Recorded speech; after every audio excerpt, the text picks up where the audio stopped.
ونستغفره ونعوذ بالله من شرور أنفسنا ومن سيئات أعمالنا من يهده الله فلا مضل له ومن يضلل فلا هادي له وأشهد أن لا إله إلا الله وحده لا شريك له وأشهد أن محمدا عبده ورسوله أما بعد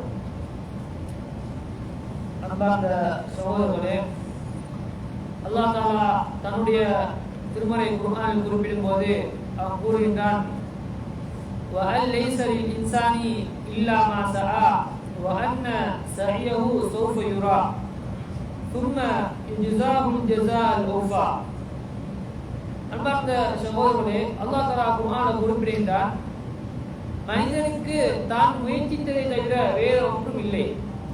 அவன் இந்த உலகுல எந்த அமல்களை செய்வதற்காக அவன் முயற்சி செய்கிறானோ அந்த அமல்கள் தான் அவனுக்கு பிரயோஜனம் அளிக்கக்கூடியது, அதுதான் அவனுக்கு வரக்கூடியவைகள். அவனுடைய முயற்சி, அவன் இந்த உலகுல சம்பாதித்தவைகள் சௌஃப யுரா, நாளை மறுமையில் அவனுக்கு காண்பிக்கப்படும். அந்த முயற்சிகள், அவன் செய்த முயற்சிகள் நாளை மறுமையில் அவனுக்கு காண்பிக்கப்படும். பின்பு அவனுக்கு பரிபூர்ணமான நிறைவான கூலி அவனுக்கு வழங்கப்படும். அதாவது இந்த உலக மனிதன் எதை சம்பாதிக்கின்றானோ, எதை அவன் முயற்சி செய்து பெறுறானோ, அதுதான் நாளை மறுமையில் அவனுக்கு வரக்கூடியது. அந்த வரக்கூடிய அமல்களை அல்லாஹ் தஆலா எடுத்து காட்டுவான், எடுத்து காட்டி அதற்கான கூலிகளை அல்லாஹ் தஆலா வழங்குவான். எனவே அன்பார்ந்த சகோதரர்களே, அதாவது இந்த உலக மனிதன் முயற்சிக்கின்ற இந்த விடயங்களை எடுத்துக்கூடாது. மனிதன் செய்கின்ற ஒரு அமலுக்காகவும் அதே போன்ற இணைய கிரிகைகளுக்காக அவன் செய்கிற முயற்சி எடுத்துக்கொண்டால் அந்த முயற்சி சில சந்தர்ப்பங்கள்ல அல்லாஹ்வுக்காக எடுக்கின்ற அந்த முயற்சிகள் சில சந்தர்ப்பங்கள் அது உள்ளத்தால ஏற்படும், சில சந்தர்ப்பங்கள் அந்த முயற்சி நாவால வரும், சில சந்தர்ப்பங்கள்ல அந்த முயற்சி அவன் முழு உடம்பாலையும் வரும். இவ்வாறு அவன் செய்கிற முயற்சி வித்தியாசப்படக்கூடியதாக, அவனுடைய செயற்பாட்டுக்கு ஏற்ப வித்தியாசப்படக்கூடியதாக காணப்படுது. அந்த அடிப்படையில் ஒரு மனிதன் உள்ளத்தால செய்கிற முயற்சி, அல்லாஹ்வுக்காக அல்லாஹ் நெருங்குவதற்காக உள்ளத்தால செய்கிற முயற்சிகள்ல முதன்மையானதுதான் அல்லாஹ் ஈமான் கொள்வது, அதே போன்று அல்லாஹ்வை பயப்படுவது, அல்லாஹ்வுக்காக மஹப்பத் வைப்பது, அதே போன்று ஏனைய உள்ளத்தால இடம்பெறுகின்ற அமல்கள் அவன் உள்ளத்தால அல்லாஹ்வை முயற்சி செய்வதாக இருக்கின்றது. அதே போன்று சில சந்தர்ப்பங்கள் அவன் தன்னுடைய நாவால அல்லாஹ்வுக்காக முயற்சிகளை செய்கிறான். எவ்வாறு? தன்னுடைய நாவை அல்லாஹ்வுக்கு திக்ர் செய்வதற்காக நாவை அசைக்கின்றான். அதே போன்று அல்லாஹ்வுடைய வேதத்தை அவன் ஓதுகின்றான். அதே போன்று மக்களுக்கு மத்தியில் நல்லவைகளை பேசுகின்றான், நல்ல விடயங்களை ஏவுகின்றான், மக்களை தீமையிலிருந்தும் அதே போன்று கெட்ட விடயங்களும் அவன் மக்களை தடுக்கின்றான். இவ்வாறு அவன் தன்னுடைய நாவின் மூலம் அல்லாஹ்வை அவன் நெருங்குகின்றான். அவன் அல்லாஹ்வை நெருங்குவதற்காக அவன் முயற்சிகளை மேற்கொள்கின்றான். அதே போன்று அவன் உள்ளத்தால் அதே அவனுடைய உடம்பால செய்கின்ற முயற்சிகளை பொறுத்தவரையில் நாம் செய்கின்ற அனைத்து இபாத்துகளையும், எங்களோட வணக்க வழிபாடுகள் அனைத்தையும் எடுத்துக்கொண்டால், அதாவது எங்களோட உடலால் செய்கிற அனைத்து இபாத்துகளையும் எடுத்துக்கொண்டால் அவைகள் அனைத்து நாம் அல்லாஹ்வை நெருங்குவதற்காக முயற்சிக்கின்ற வேலைகளாக இருக்கின்றன. இவ்வாறு நாங்கள் இந்த வணக்கங்களை உள்ளத்தால செய்கிறது, அதே போல நாவால செய்கிறது, எமது உடம்பால செய்கிறது அனைத்தையும் எடுத்துக்கொண்டால் ஏராளமாக பேசலாம், இந்த தலைப்புல பேசப்படும். ஆனால் இந்த இடத்துல நாங்கள் பேச போற விடயம் என்னவென்றால், எமது உடலால் அல்லாஹ்வை நாங்கள் நெருங்குகிற என்ற விடயத்தில் வரக்கூடிய ஒரு தலைப்பை தான் நாங்கள் பேச போறோம். அந்த தலைப்பை பொறுத்தவரையில அது அதிகமான நன்மைகளை தரக்கூடிய ஒரு விடயம், அதே போன்று மகத்தான கூலிகளை தரக்கூடிய ஒரு விடயமாக காணப்படுகிறது. அது என்ன விடயம் என்றால், அல்லாஹ்வுக்காக தொழுவதற்கு, அதே போன்று அவனை திக்ர் செய்வதற்கு, அதே போன்று அவனுடைய மார்க்கத்தை படிப்பதற்காக, இது போன்ற காரணங்களுக்காக ஒருவன் பள்ளி வாயிலுக்கு நடந்து செல்வதை நாங்கள் பார்க்கக்கூடிய விடயம். அதாவது இந்த பள்ளி வாயிலுக்கு நடந்து செல்வதற்கு கூலியை எடுத்துக்கொண்டால் அது மகத்தான கூலி, அதற்கான சிறப்பு மிகவும் பெருமதியற்றதா, அவ்வளவு பெருமதியான ஒரு சிறப்பாக அது சிறப்பு காணப்படுகின்றது. அந்த அடிப்படையில் அவரும் பள்ளிக்கு நடந்து செல்வதை பொறுத்தவரையில் அது தொழுகையிடம் மாதிரி சொல்லிக் கொள்ளக்கூடியதல்ல, மாற்றமாக நாம் அல்லாஹ்வை வணங்குவதற்காகத்தான் நாங்கள் பள்ளிக்கு போறோம். அது தொழுகையும் தான். அதே போல் நாங்கள் அல்லாஹ்வை ஓதுவதற்காக பள்ளியில சென்று ஓதுவோம் என்று பள்ளிக்கு போறோம் தான். அதே போல் மார்க்கத்தை படிப்பதற்காக பள்ளியில இடம்பெறுகின்ற பயான் நிகழ்ச்சிகள், அதே போன்று ஹதீஸ் கிளாஸுகள், இவ்வாறான கிளாஸுகளுக்காக நாங்கள் செல்வது சட்டத்தில் இதற்கான சிறப்புகள் வேற. மார்க்கத்தை படிக்க செல்வது, செல்வதெல்லாம் சிறப்புகள் வேற. இந்த இடத்துல பேசக்கூடிய விடயம் என்னவென்றால், இவைகளுக்காக நாங்கள் நடந்து செல்வது, பள்ளிக்கு நடந்து செல்வோம் என்ற விடயத்தை தான் நாம் இங்கே பார்க்க இருக்கின்றோம். எனவே அன்பார்ந்த சகோதரர்களே, நாங்கள் நடக்கக்கூடிய நடைகள்ல மிகவும் சிறந்த நடை பள்ளிக்கு நடந்து செல்வதா நாங்கள் நடக்கக்கூடிய நடைகள்ல நாங்கள் கால் வைக்கக்கூடிய எட்டுக்கள்ல ஒரு எட்டு அவருடைய பாவத்தை மன்னிக்கும். அதே போன்று வஹத்துவதும் துக்தபு ஹஸனத்தன் தாஹிபன் வராஜியம், இன்னொரு எட்டு அவருக்கு நன்மை எழுதப்படும். அந்த எட்டி மூலம் அது அவர் நடந்து செல்கின்ற சந்தர்ப்பத்தில் தான், அதே போன்று பள்ளியிலிருந்து மீண்டு வருகின்ற சந்தர்ப்பத்தில் தான் என்று அப்துல்லா இப்னு அம்ர் ரலியல்லாஹு அன்ஹு நபிகள் ஸல்லல்லாஹு அலைஹி வஸல்லம் கூறியதாக குறிப்பிட்டார்கள். எனவே இந்த ஹதீஸ் எங்களுக்கு விளங்கக்கூடிய விடம் என்னவென்றால், நாங்கள் வைக்கக்கூடிய எட்டுக்கள் அதுதான் அல்லாஹ் தஆலா எங்களுக்கு நன்மையை எழுதுவதற்கும் அதே போன்று எங்கள் பாவங்களை மன்னிப்பதற்கும் காரணமாக இருக்கக்கூடியது எங்களுடைய எட்டுக்கள். எனவே நாங்கள் எந்த அளவுக்கு எட்டுக்களை வைத்து நடந்து செல்றோமோ அந்த அளவுக்கு எங்களுடைய பாவங்கள் மன்னிக்கப்படும், அதே போன்று எங்களுக்கு நன்மைகள் எழுதப்படும் என்பதிலே எந்த சந்தேகமே இல்லை. அதே போன்று இன்னொரு ஹதீஸை பார்க்கலாம். உபய் இப்னு கஅப் ரலியல்லாஹு அன்ஹு அறிவிக்கிறார்கள், அவர் சொல்றாரு, ஒரு மனிதர் இருந்தாரு, நான் அவரை விட யாரும் எனக்கு தெரியா பள்ளியை விட்டு தூரமா இருக்கக்கூடியவர். அவர் பள்ளிக்கு தூரத்துமா தான் இருக்கிறாரு, அவர் தவிர வேற யாரும் எனக்கு தெரியாது. அவர் சொல்றாரு, அடுத்த அனைவரும் பள்ளிக்கு சமீபமா தான் இருக்கிறார்கள், அவர் தான் பள்ளிக்கு வரக்கூடியவர்கள் மிகவும் தூர பிரதேசத்துக்கு வரக்கூடியவர். அப்ப அவரை பார்த்து சொல்றாரு தொடர்ந்து, அவருக்கு எந்த ஒரு வக்து மிஸ் ஆகாது, 5 வக்துக்கு நேரத்துக்கு பள்ளி வரக்கூடியதாக இருந்தார். அப்ப அவர்கிட்ட சொல்லப்படுது, அந்த சஹாபிகிட்ட சொல்லப்படுது, மக்கள் கேட்கிறாங்க, நீங்க ஒரு கழுதையை வாங்கக்கூடாதா? உங்களுக்கு இருள் நேரங்கள்ல சுபஹுக்கு வர சந்தர்ப்பத்துல, அதே போல இஷாக்கு வர சந்தர்ப்பத்துல கடும் இருட்டாயிருக்கு. இதே போல அந்த காலத்துல லைட் எல்லாம் நீக்காது, கடும் இருட்டான காலங்கள்லாம் இருட்டான காலம் தான் அந்த காலம். அப்ப உங்களுக்கு இருட்டுல வருவதற்கும் அதே போல பகல் நேரத்துல கடும் சூடா இருக்கிற சந்தர்ப்பத்துல உங்களுக்கு வருவதற்கும் லேசா, உங்களுக்கு ஏறி உட்கார்ந்து வரும் லேசா இருப்பதற்காக நீங்க ஒரு கழுதையை வாங்கக்கூடாதான்னு கேட்கிறாங்க.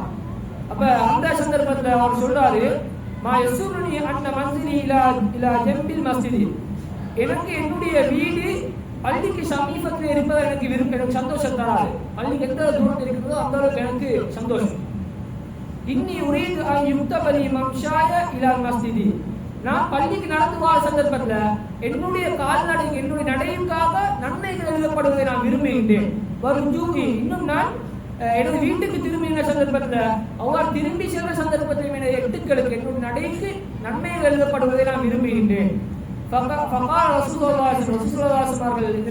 கேட்டு சொன்னாங்க, அல்லாஹ் தஆலா அவை அனைத்தையும் உனக்கு சேர்த்து விட்டார், உனக்கு தந்து விட்டார். அதாவது இந்த நன்மைகள் அனைத்தையும் அல்லாஹ் தஆலா உனக்கு தந்து விட்டார் என்று அந்த சஹாபியை பார்த்து ரசூலுல்லாஹ் சொன்னாங்க. எனவே இந்த ஹதீஸ் என்ன சொல்ல வருது என்றால், இந்த ஹதீஸ் இந்த சஹாபியின் மாதிரி சுருக்கிக் கொள்ளக்கூடியதல்ல, மாற்றமாக உலக முஸ்லிம்கள் அனைவருக்கும் பொருத்தமான ஒரு ஹதீஸாக தான் காணப்படுது. எனவே இது அவர் மாத்திருந்தால் அந்த நடந்து வர வேண்டும், அவருக்கு மாத்திருந்தால் அந்த நன்மை, அவர் ஆசை வைத்தால் அவருக்கு மாத்திருந்தால் அந்த நன்மை வரும் என்பதல்ல. மாற்றமாக நாங்கள் எல்லாம் எந்த நியத்தோடு, நாங்கள் எங்களுடைய உள்ளதால் நியத்தோடு நாங்கள் நடந்து செல்வோமோ அந்த சந்தர்ப்பத்தில் எங்களுக்கு நன்மைகள் கிடைக்கும் என்பதில் எந்த சந்தேகமே இல்லை. அதே போன்று அந்த சகோதரர்களே, அல்லாஹ் தஆலாவுடைய பள்ளிகளுக்கு, அதாவது பள்ளிகளுக்கு நடந்து செல்லக்கூடியவர்கள் எடுத்துக்கொண்டால் அவங்களோட அந்தஸ்து, அவங்களோட இடத்தை பார்த்துட்டு அவங்க எந்த இடத்துல இருக்கிறாங்கன்னா அவங்க அல்லாஹ்வுடைய ஒரு விருந்தாளி. பள்ளிக்கு நடந்து செல்லக்கூடியவர்கள் அல்லாஹ்வுடைய விருந்தாளிகள், அல்லாஹ்வை சந்திக்க செல்லக்கூடியவர்கள். எனவே ஒரு அதாவது ஒரு விருந்தாளியை பொறுத்தவரையில அவர் அந்த ஒரு விருந்தாளி வாராண்டால், ஒருவரை சந்திக்க வாராண்டால் அந்த சந்தர்ப்பத்தில் அந்த வீட்டில் இருக்கக்கூடியவர் வரக்கூடியவரை கவனிப்பார், அவருக்கு விருந்து பிரதானம் செய்வார். அதே அந்தஸ்தில் தான் நடந்து பள்ளிக்கு செல்லக்கூடியவர் இருக்கின்றார்.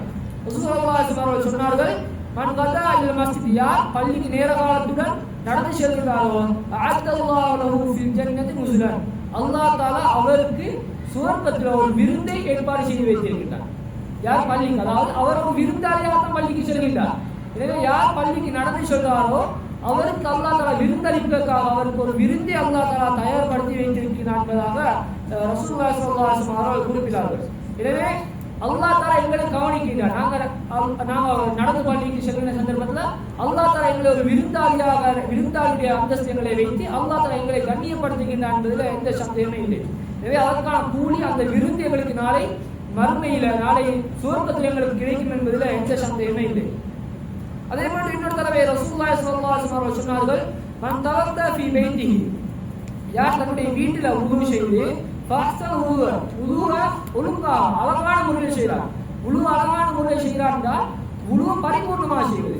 பரிபூர்ணமாக செய்வது என்றால் நாங்கள் எங்களோட தேவைகளுக்கு மாற்றும், அதாவது அவசரமாக உதவி செய்யாமல் வாயிலை கொப்பளிக்கிற சந்தர்ப்பத்தை, அதே போன்று நாசிக்கு நீர் செலுத்திய சந்தர்ப்பத்தை முழுமையாக நீரை செலுத்தி மூக்க ஒழுங்கான முறையில் சீறி ஒழுங்கான முறையில் நாங்கள் உதவி செய்வதுதான் ஃபாஸ்டான உருவ பரிபூர்ணமாக செய்யக்கூடியது. இவ்வாறு யார் பரிபூர்ணம், அதாவது கைகளை கழுவுற சந்தர்ப்பத்தில் முழங்கையில மாத்திரம் சுருக்கி கொள்ளாமல் கொஞ்சம் அதுக்கு மேலே கழுவுவது, அதே போன்று எங்களோட கரண்டை காலோட மாத்திரம் காலா கழுவுவது சுருக்கலாம், அதுக்கு மேலான கொஞ்சம் கழுவுவது, இவ்வாறு நாங்கள் அதிகப்படுத்தி கொஞ்சம் கழுவுவது இவைகள் தான் உருவ பரிபூர்ணமாக செய்வது. இவ்வாறு உருவ பரிபூர்ணமாக செய்து வீட்டில் உருவ செய்து அந்த உருவ பரிபூர்ணமாக செய்து பின்பு யார் பள்ளிக்கு வருகின்றாரோ அவர் அல்லாஹ்வுடைய விருந்தாளி.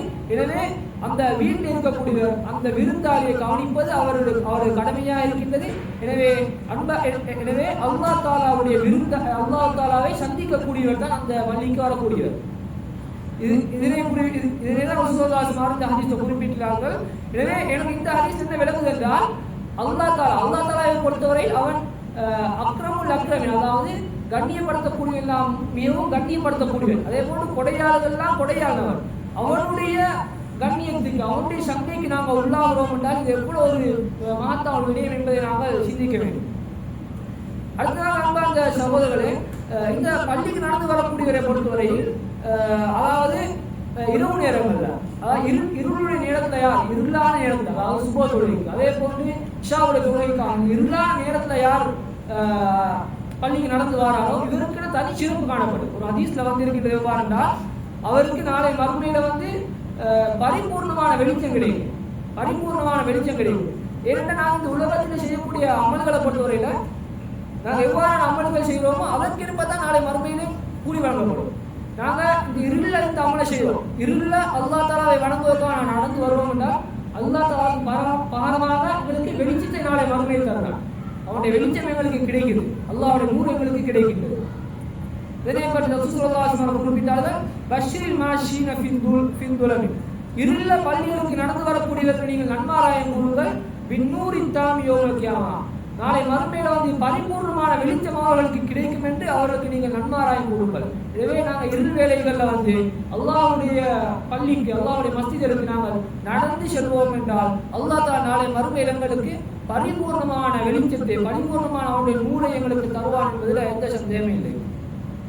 அடுத்ததாக அன்பார்ந்த சகோதரர்களே, நாங்கள் கால வைக்கிற சந்தர்ப்பத்தை எங்களோட அடிச்சுவடுகள், எங்களோட கால் பாதத்துடைய அடிச்சுவடுகள் அங்கு பதியப்படும். இந்த அடிச்சுவடுகள் எங்களோட அமல்களோட வெளிப்பாடாக காணப்படுது.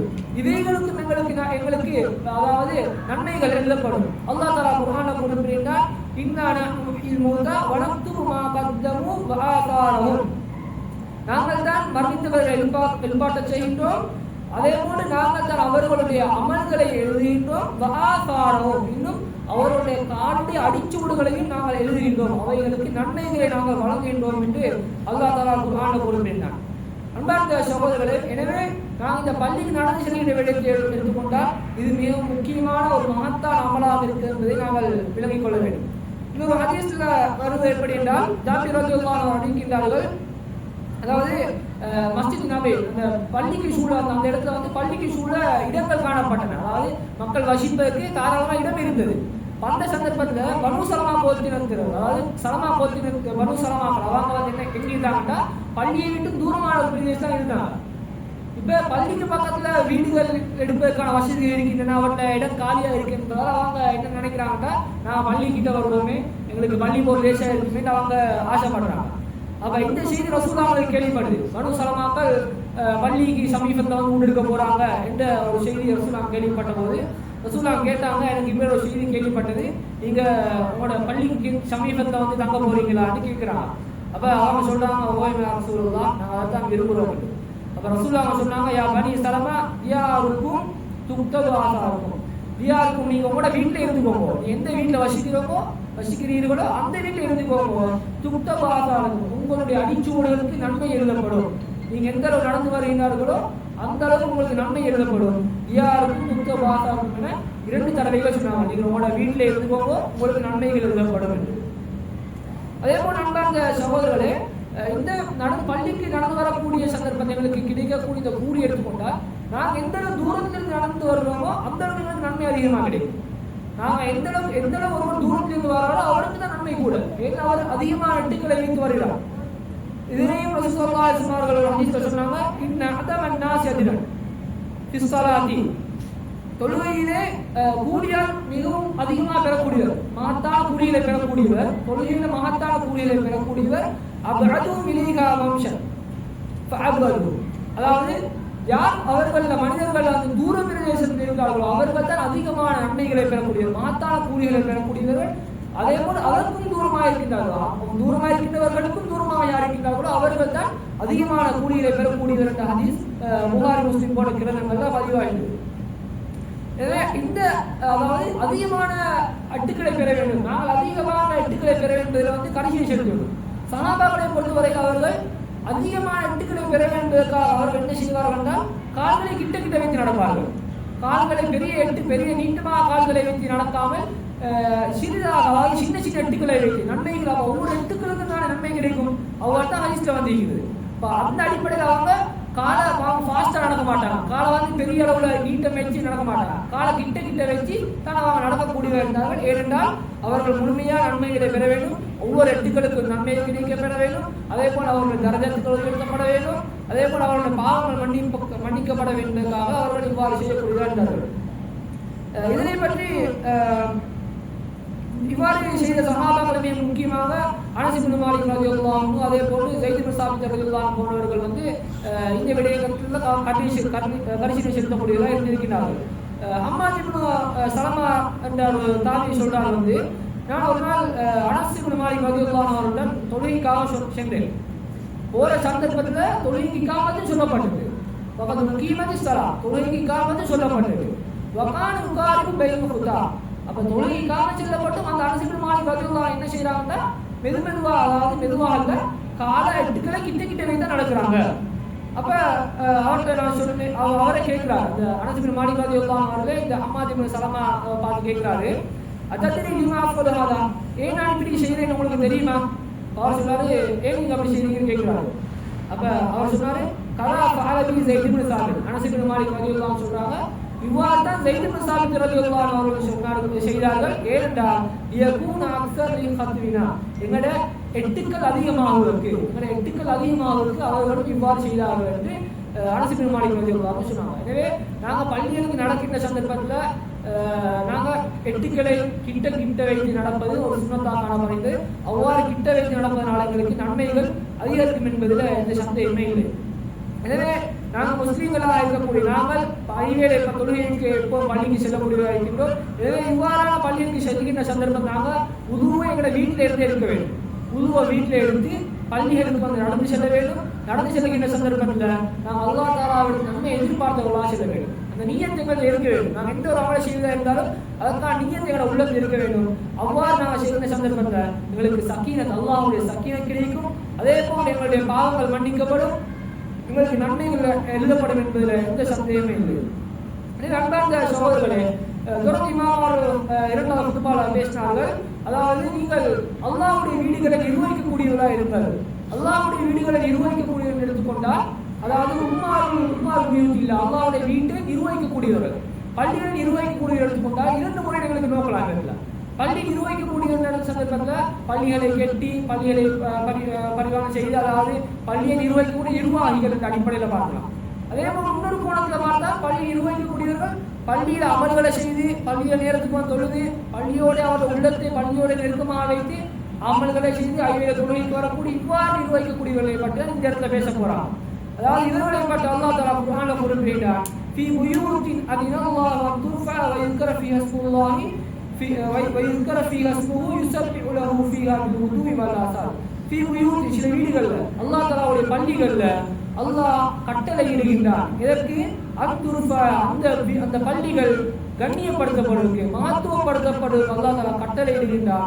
வயுذكر فيها اسمه, இன்னும் அல்லாஹ்வுடைய பெயர் அவைகளிலே கூறப்படுவதை அல்லாஹ் தஆலா கட்டளை இடுகின்றான். ويسبح له فيها بالغدو والآصال, காலையிலும் மாலையிலும் அந்த பள்ளிகளிலே அல்லாஹ்வை துதிப்பதற்கும் அல்லாஹ் தஆலா கட்டளை இடுகின்றான். அல்லாஹ் தஆலா சொல்லிவிட்டு இவ்வாறு பள்ளி நிர்வகிக்கக்கூடிய இந்த நிர்வாகிகள், அதாவது அல்லாஹ்வை இபாதத் செய்வதன் மூலமாக, அல்லாஹ்வை திக்ர் செய்வதன் மூலமாக, இந்த பள்ளியை கண்ணியப்படுத்தக்கூடிய இந்த பள்ளியை நிர்வகிக்கக்கூடியவர்களை பொறுத்தவரையில் அவர்கள் ரிஜாலுன், அவர்கள் சில மனிதர்கள் லா துல்கியும், அவர்களை பட்டவர்களாக சொல்றார், லா துல்கியும் திஜாரத்தும் வலாபையும், அவர்களை அவர்களுடைய வியாபாரமோ அவர்களுடைய வர்த்தகமோ அவர்களை பராமுகமாக்காது, அவர்களை பிஸியாக்கி விடாது.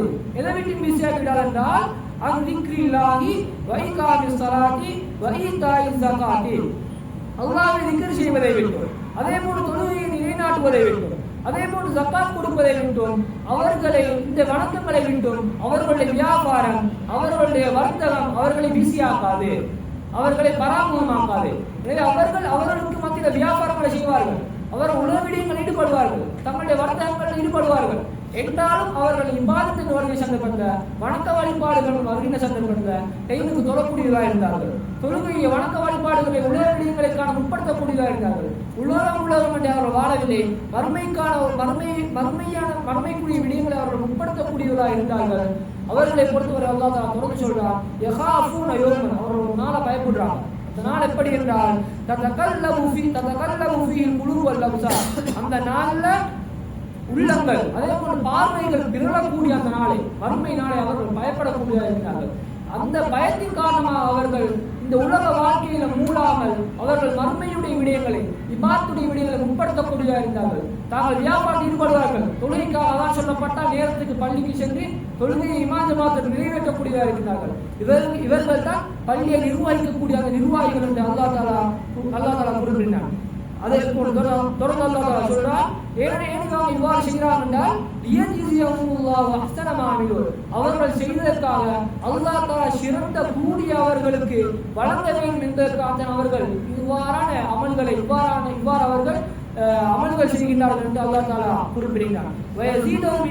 இன்னும் அல்லாஹ் தாலாவுடைய அருளில் இருந்து இன்னும் அவர்களுக்கு அதிகரித்து கொடுக்க வேண்டும் என்பதற்காக வேண்டும், அல்லாஹ் அவர்களுக்கு மறுமையில கூடி வழங்க வேண்டுவதற்காக வேண்டும், அவர்கள் அல்லாஹ்வை வணங்கக்கூடியவர்களாக தங்களுடைய வியாபாரங்களை செய்தாலும் வியாபாரங்கள் அவர்களை வணக்க வழிபாடுகள் என்று அவர்களை பிஸியாக்காமல் அவர்கள் இருக்கின்றார்கள் என்றால் அவை அல்லாஹ் தாலா அவர்களுக்கு மறுமையில அந்தஸ்தை வழங்க வேண்டும். அதே போல் இந்த உலகத்தில் அல்லாஹ் தாலா அருள் அவர்களுக்கு அதிகரிக்கும் என்பதற்காகத்தான் அவர்கள் செய்கிறார்கள். தொடர்ந்து அல்லாஹ் தாலா சொல்றார், வல்லாஹு யர்ஸுகு மன் யஷா பிகைரி ஹிசாப், அல்லாஹ் தான் நாடியவர்களுக்கு கணக்கில்லாமல் அல்லாஹ் தாலா ரிஸ்க் வழங்குவார். அல்லாஹ் தான் நாடியவர்களுக்கு யார் ஈமான் அல்லாஹ் தாலா ரிஸ்க் வழங்குவான், உறுதியாக ஈமான் தவக்குள் வைத்திருக்கின்றார்களோ அவர்களுக்கு அல்லாஹ் தாலா கணக்கில்லாமல் அல்லாஹ் தாலா ரிஸ்கை வழங்குவான் அல்லாஹ் தாலா வாக்களிக்கிறார். எனவே அன்பார்ந்த சகோதரர்களே, இந்த உலக விடயங்களை நாங்கள் அமலுடைய விடயங்கள்ல உலக விடயங்களை மூடிக்கொள்ளாமல் நாங்கள் இபாத் விடயங்கள்ல கடைசினை செலுத்தி நேரத்துக்கு எங்களுடைய இபாத்துக்களை செய்யக்கூடியவர்களாக இருக்கிறது எந்த சந்தேகமே இல்லை. எனவே அன்பார்ந்த சகோதரர்களே, நாங்கள் நடக்கக்கூடிய நடைகள்ல நாங்கள் எவ்வளவு விடயங்கள் நடக்கின்றோம், அந்த நடைகளில் சிறந்த நடை எதுவென்றால் பள்ளிக்கு நடந்து செல்கின்ற அந்த நடைதான் சிறந்த நடை. எமது உடம்பு பல இடங்களுக்கு அசைகின்றது, அவ்வாறு உடம்பு அசைகின்ற விடயங்கள் சிறந்த அசைவு என்னவென்றால் பள்ளிக்கு செல்வதற்கான உடம்பு அசைக்கிறோம் என்றால் அதுதான் சிறந்த அசைவாக காணப்படுகிறது. எனவே நாங்கள் பள்ளிகளுக்கு வருகின்ற சந்தர்ப்பங்கள் முடியுமான அளவு நாங்கள் நடந்து செல்வதற்கு பழகிக்கொள்ள வேண்டும். எங்களுக்கு இந்த நாட்டில் எடுத்துக்கொண்டால் பள்ளிகள் மிகவும் சமீபமாக தான் இருக்கின்றன. பள்ளிகளுக்கு எங்களுடைய வீடுகளிலிருந்து வருவதற்கு எங்களுடைய ரூமிலிருந்து பள்ளிகளுக்கு வருவதற்கு மிக மிலேசாக நாங்கள் பெரும்பாலும் நடந்து தான் செல்லக்கூடியதாக இருக்கும். ஆனால் நாட்டுக்கு சென்றால் பள்ளி ஒரு கிலோமீட்டர் உள்ள ஒரு பிரதேசம்லாம் இருக்கும். ஆனால் நாங்கள் சைக்கிளில் அல்லது மோட்டார் சைக்கிளில் போகக்கூடியவராக தான் இருக்கிறோம். இவைகளை தவிர்த்து நாங்கள் நாடுகளுக்கு சென்ற சந்தர்ப்பத்தில் நாங்கள் பள்ளிகளுக்கு நடந்து சென்று இந்த அதிகமான நன்மைகளை பெற்றுக்கொள்வதற்கு அல்லாஹ் தஆலா அனைவருக்கும் அனுப்புவானாக.